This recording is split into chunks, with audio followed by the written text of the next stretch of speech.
मित्रों, बहुत लोग पूछते हैं कि गया में पिंडदान करने में कितना खर्च होगा। तो इसके संदर्भ में मैं बतला रहा हूँ कि गया में 3 तरह का वहाँ पर विधान है कर्म करने का। हमारे परिवार में अगर कोई किसी का देहांत हो जाता है, खास करके अकाल मृत्यु, तो उस स्थिति में वहाँ लोग श्राद्ध करने के लिए जाते हैं।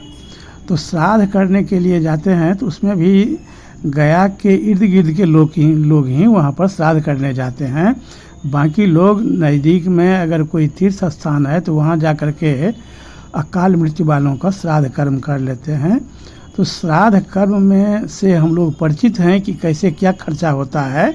गांव घर में जैसे श्राद्ध कर्म करने में खर्चा होता है, उसी प्रकार से वहाँ भी थोड़ा सा उससे कम आपको जो खर्च करने की इच्छा हो, जितना आप ब्राह्मण भोजन पर खर्च करें, जितना सैया दान पर खर्च करें या गोदान पर में गाय आप खरीद करके दें, तो गांव घर में जैसे श्राद्ध पर खर्च करते हैं उस हिसाब से वहाँ आप खर्च कर सकते हैं। वो आपकी मर्जी पर निर्भर है, पंडा की ओर से कोई दबाव नहीं होता है। किंतु सामान्यतः लोग जाते हैं वहाँ पिंडदान और तर्पण करने के लिए। हमारे जब माता पिता दोनों स्वर्गवास हो जाते हैं उसके बाद ही लोग वहाँ जाते हैं पिंडदान करने के लिए।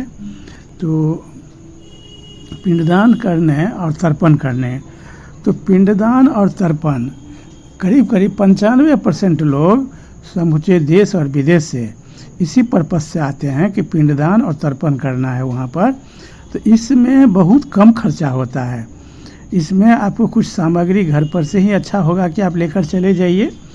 जैसे आप 5 किलो जौ का आटा ले लीजिए, आप थोड़ा सा 250 ग्राम शहद और गाय का घी ले लीजिए, 5 जोड़ जनेऊ ले लीजिए, कुछ आप अरवा चावल 1 किलो करीब ले लीजिए।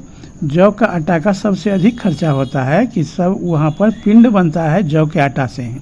तो जौ को आटा को में थोड़ा सा शहद, थोड़ा सा काला तिल, थोड़ा सा गाय का घी, ये सब मिला करके वहाँ पर पिंड बनता है।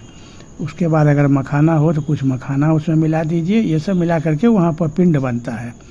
छोटे आकार का ही पिंड बनता है और पिंड बहुत बनाना पड़ता है। तो वहाँ पर पिंडदान का ही महत्व है। तो इसमें आपको घर पर ही सामान खरीद लेना पड़ेगा। अगर नहीं आप खरीदते हैं तो वहाँ भी सभी कुछ मिलता है, वहाँ आपको सारा सामान मिल जाएगा।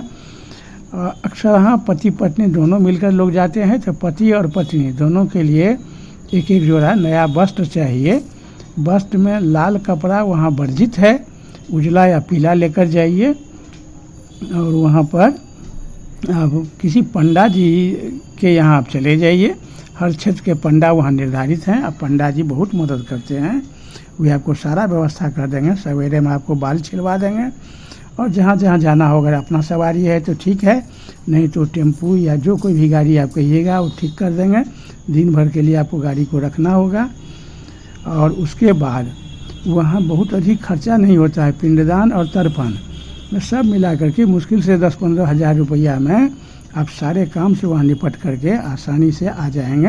उसमें बहुत अधिक खर्चा नहीं है, सामान्य खर्च में ही हो जाता है। केवल परेशानी आपको 5 दिन भर सुबह से शाम तक पिंडदान और तर्पण करना पड़ता है। तर्पण का फल्गु नदी में करने का बहुत ही महत्व है। वैसे गया जी में कहीं भी तर्पण होता है कि फल्गु नदी में तर्पण करने का बहुत महत्व है। और उसके बाद पिंडदान जो होता है, पिंडदान में वैसे सीता कुंड है जहाँ राम लक्ष्मण और सीता जी गई थी महाराज दशरथ को पिंडदान करने के लिए। सीता जी बालू का पिंड बना करके ही दे दी थी और दशरथ महाराज उसी से प्रसन्न हो गए थे। तो वहाँ भी लोग जाते हैं। और ख़ास करके फल्गु नदी और बैतरणी तालाब और अक्षय वट, 3 जगह पिंडदान का बहुत ही अधिक विशेष महत्व है। और बाकी बहुत जगह है, आप जितना जगह पिंडदान कर सकिए। मिला जुला करके लगभग 5 दिन से वहाँ समय लगता है। वैसे लोग 1 दिन में भी कर चले आते हैं। मुश्किल से 10-15 हज़ार रुपया वहाँ अगर पिंडदान और तर्पण करने के लिए आप जाते हैं, जो कि जिस काम के लिए 95% लोग जाते हैं, तो 10-15 हज़ार रुपया में सारा काम से वहाँ निपट करके आ जाइएगा। बहुत ज़्यादा सस्ता भी है। तो बहुत बहुत धन्यवाद। गया श्राद्ध क्यों महत्व है इसके लिए